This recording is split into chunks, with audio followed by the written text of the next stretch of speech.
The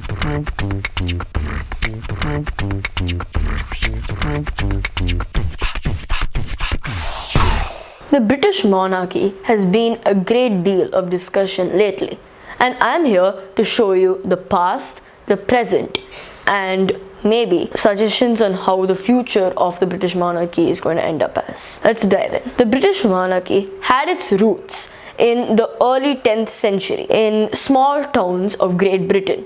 By then, Great Britain had already split into England and Scotland as we know it today. Great Britain was invaded by the Normans, a type of Vikings that had lived in the north of France, and the monarchy that lasts till this date was begun in 1066 by a Norman called Duke William. While there have been several theories on the beginning of the monarchy, this is a prominent one that many historians believe in. The current day monarchy has seen over 61 rulers spanning over 1,000 years, with Queen Elizabeth II being the longest reigning from 1952 to 2022. She was granted the full title of the Queen and the ownership of the Commonwealth, which was at the time a total of 7 countries, at the mere age of 25 after her father's death. She reigned from 1952 to 2022 for a huge 7 decades. At the time, the Commonwealth had comprised of 7 countries, such as Canada, New Zealand, Pakistan, South Africa, and more. A lesser known fact: Pakistan did not actually abolish the monarchy's rule until 1956. Under her reign, Britain participated in several wars, such as the Cod Wars, Falkland Wars, the Russian invasion of Ukraine about 2014 and 2022, and she saw that her country went through it in one piece. After the Queen's death on 8th September 2022 at 4:30 British Standard Time, something called Operation London Bridge began. Operation London Bridge is certain protocol that the British Secret Service and the royal family takes out after a member of the royal family passes away. However, there's a slight exception and change in the Operation London Bridge. The Queen died in Scotland.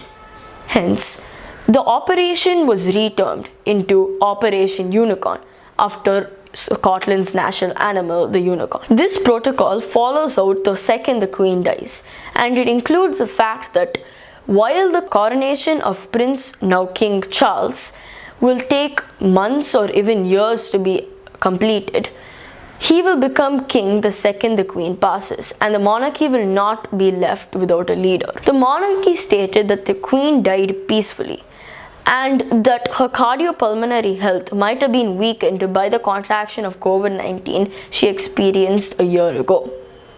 This may have led to the deterioration of her health and in the end her death. Part of Operation Unicorn was that as soon as Queen Elizabeth died, the new king, King Charles, had to tour the entire Commonwealth, that is, England, Wales, and Ireland, and return back to Buckingham Palace. Queen Elizabeth's body was moved to a public viewing area where it was held for 4 whole days, and over 250,000 people stood in lines just waiting to say goodbye to her.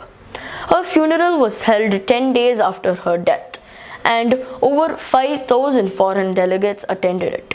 President Draupadi Murmu of India represented our nation in Queen Elizabeth's funeral. However, countries such as Myanmar, Russia, Belarus, and such were not invited to attend the funeral due to either Britain's risky standing with them or the current war going on. Even Myanmar was barred from attending the funeral to reasons unknown. However, to everyone's surprise, North Korea received an invite. However, they did not send a delegate. The Queen's burial was broadcasted 10 days after her death, and over 29.2 million people watched it live. The Queen's death has, however, struck a hazardous blow to the royal family. How so? Faith and belief in the royal family had slowly begun to die out. However, Queen Elizabeth did a fantastic job doing everything she could to regain the hope and belief that the people had in the royal family. A poll was taken mere days after she died. Well, 70% of people believed in Queen Elizabeth and her monarchy.